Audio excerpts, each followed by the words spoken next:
So a while back, I made a video about how to find dropshipping suppliers that are based in the United States. And since making that video, it's become the most viewed video on my channel. And underneath that video, I got a lot of comments and different questions asking about things that I failed to address in the video. So in this video, I'm going to be answering all of those questions. I'm going to be taking the most popular questions, as well as the things that I think are going to help you grow your business and that are going to fill in the gaps. So in this video, I'm going to show you the complete breakdown of how you're going to find suppliers and then how you can contact them and then start working with them. In the previous video, I showed how to find suppliers using retail sites like Etsy, Wayfair, and Houzz, and it's still a method that I use myself, and I think it's actually a really good method because you're going onto these retail sites and you're finding products that these companies sell, and then you're going in and contacting these companies to see if you can actually start working with them. Another reason that I like contacting companies on retail sites, mainly that are sites selling in the US, like Houzz and Wayfair, is that these companies are catering to a mainly US customer base. And I dropship on Amazon, eBay, and I also have my own website, and most of my customers are located in the US, which means I need fast shipping times, high quality items, and I really, most importantly, need to be able to reach out to the company, discuss if something's going on, maybe return, whatever it is. I need to make sure that they're able to understand me and that it's going to happen effectively. Also in the previous video, I showed how you can find US suppliers on Alibaba and on AliExpress. Now those are not exclusively US suppliers. Most of those suppliers are actually Chinese manufacturing companies, international manufacturing companies, and they just happen to have factories and warehouses in the US that they can go out and ship from. Still, the shipping times are relatively long and the quality is not all that great. So just to reiterate what I went over in the last video, the way that I find suppliers is I either use Google, or if I really do want to use these retail sites, what I'll do is I'll go on the sites and I'll just search for whatever's selling best. So Etsy will typically show you what's a best seller. You can also search by category. And also a lot of Etsy sellers do sell on Houzz. So you might see some of the same products and some of the same sellers, but typically I'll just go and I'll find an item and I'll just contact the supplier and I'll just message them asking if I can actually sell their products. So on Etsy, what I'll normally do is I'll go to a product, I'll go to the store page of this seller, and then on the store page, either it's going to give me their website, they might also link their email, or you have the contact feature, which you'll see right here at the top of the page. And if you scroll down, you'll see contact shop owner. And typically I'll just do that and I'll shoot them a message. And sometimes they will reply, sometimes they won't. A lot of times they'll say that they can't do it. And sometimes you might be able to find a new dropshipping supplier that is located in the United States. Now the process is very similar on a lot of other retail sites, but just to show you it on Houzz, typically I'll just go ahead and I'll find an item. You could always go ahead and Google the company if you can't find it, or if they don't really have a contact feature. Another thing that you can also do is on Houzz, underneath product specifications, you just go and you'll see who it's manufactured by, and then you go ahead and you open this link in another tab, and that will bring you up, and then you can just basically go ahead, contact them, follow them, or you might even be able to Google them, find their email or find their website and contact them using that method. Now this is a question that I was asked a lot underneath that last video. This was probably the most requested question that I got asked. And the question was, how do you go ahead and contact them once you actually find them? How do you actually start working with them?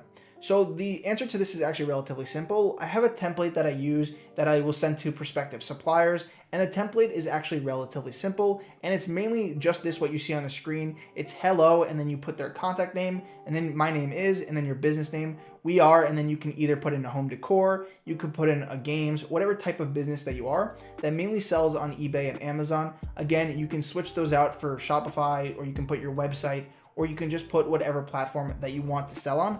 Working with wholesale companies, I am contacting you to inquire about dropshipping and selling your items.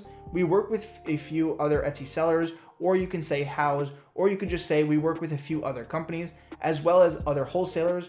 We would only put the items on the marketplace, or again, we would like to start selling your products. Looking forward to working with you. Thank you. Now, these are just a simple template. I use anything like this. I might even switch it up a little bit depending on the supplier, but this is the initial message that I will always send out to a supplier that I find on a retail site. If I find them on Google, if I find them using Facebook, if I find them using a different method, then I might send them a different message. So this is mainly just if I find them off of Etsy, if I find them on Houzz, or if I find them on a retail site that other customers are going to be able to go on. So just to show you an example of sending a supplier a message, this was a supplier that I found on Etsy who was selling planters, and I actually really wanted to start working with them. I thought their items would do well on eBay and Etsy, especially since I do already sell a lot of planters. So I contacted them, I shot them a message, and ultimately it actually didn't work. I heard back from them, but they told me that their items were too expensive, that they just started, and that they weren't really interested in dropshipping. So ultimately they said that they would get back to me, but they never did. And that was in April, and it never actually started working.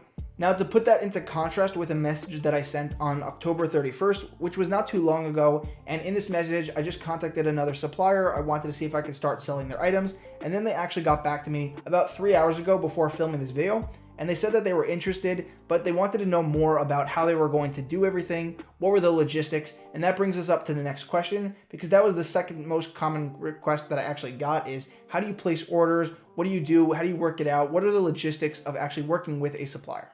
Now, the next step for actually starting to work with different suppliers, as well as what you do after the initial message, is going to completely differ upon the different suppliers that you are contacting.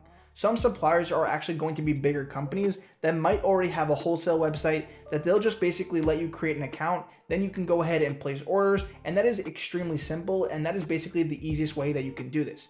Another way is that they might just be a small company, they might only sell on Etsy, or they might sell on Etsy and House, and then you contact them and they're actually interested and they're going to let you sell on eBay and Amazon, but they have no idea how to do this. They're asking you all the questions because they've never done this, you've never done this, so how do you continue from there? Now, some of the main things that you always want to ask a new supplier before you start working with them are the pricing. How much is something going to cost? How much is going to cost you? Do you go off the pricing of the website that you found them on? What is it going to be for the total? How is it going to work out for the price of shipping? So that's probably one of the main things. Another thing is ordering, how you are going to order products. Are you going to do it through email? Are you going to do it through the site? Are they going to give you a coupon? Also, payment, that's another big thing. Are you going to pay them through PayPal? These are some of the three biggest things that I always try to establish right from the get-go. Some other things that you always want to establish are how you're going to handle returns, if they're going to allow you to just basically return an item.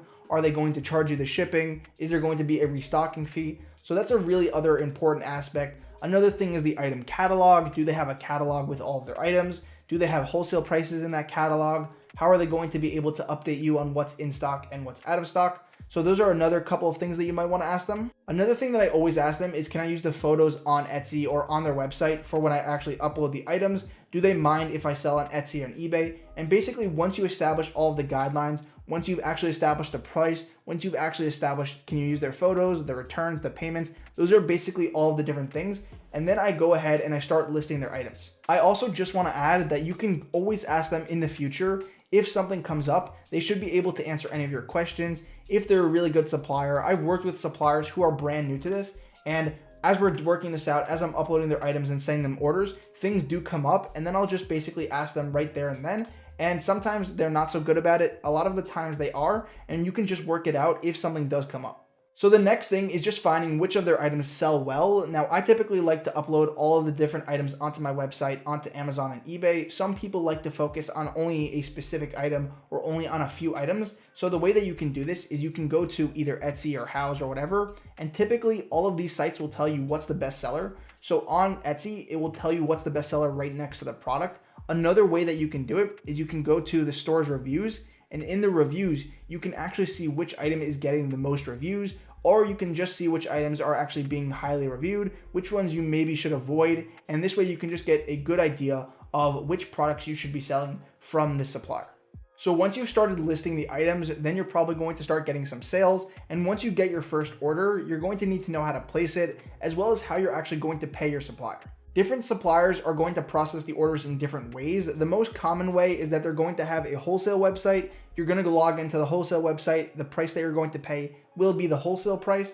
After you go ahead and order it, then you're going to need to put in the customer's information, and they'll just ship it out to the customer, and you can pay by credit card, you can pay by PayPal sometimes. That's typically the most common way that it's done. Another thing that I do with a lot of different suppliers is I'll actually email them. So if an item gets ordered, then I'll just go ahead and I'll send them an email. I'll tell them which item, I'll tell them which quantity. If it's a certain variation, I might tell them the color. And then in the order, I will also send the buyer's address. And then sometimes I'll even pay them through PayPal. Sometimes I'll either pay them on their website. There are different ways that you can do it, but this is another common way, is a combination between email and PayPal. And another really good thing about this is that you can also automate this. So you can have a software that's connected to either your eBay store or your Amazon. And once a certain item gets ordered, then the software will automatically send an email to the other email address, which is going to be your supplier. So it will automatically send the buyer's address, as well as it will also send the item. And this way you don't actually have to do anything. You might have to go ahead and pay them through PayPal.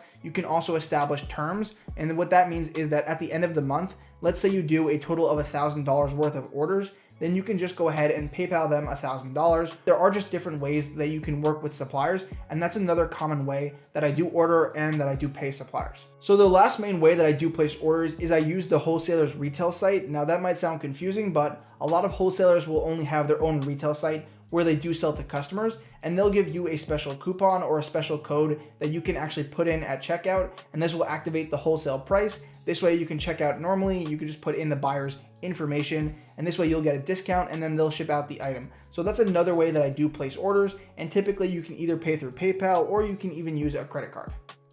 As a side note, I do like using a credit card as my main payment method. This way I get to keep track of all of my expenses on one card. Also, I get to get money from cashback and also from sign-up bonuses. And probably the best reason is that it really does help with keeping track of business expenses, especially during tax season when you want to do a bunch of write-offs. Now, the last component to working with all of these suppliers is, what do you do after you place the order? Now, it's going to depend on the handling time of the supplier. Typically, a lot of my suppliers will send out the tracking number within 1 to 2 business days, and they will always offer fast shipping times. Again, it's going to depend on the handling time of your supplier, but always I get a tracking number. And if you don't get a tracking number, this is why it's really important to be able to contact your supplier. This way you can go ahead and email them or call them to see if the item has been shipped. So that's going to cover the entire process of how I contact suppliers, how I find them, how do I order, and how do I also do payment. Another question that I got was, how do I deal with returns? This is also going to depend on the supplier, but most suppliers will accept returns, especially if the item is damaged. They will always accept the returns. This is why I always make sure that I work with good suppliers. If the item arrives damaged, then the supplier will take fault for it. Sometimes they might not accept returns if the item is not damaged, but that will always depend on the supplier, and you can always make sure and validate this information before you start working with them. So I hope that you guys enjoyed this video. Again, that's the entire process of how I go ahead and find these suppliers and how I start working with them. I actually have found a lot of suppliers using this. I still work with a lot of suppliers using these different methods. So I hope you guys enjoyed. Stay tuned for the next video.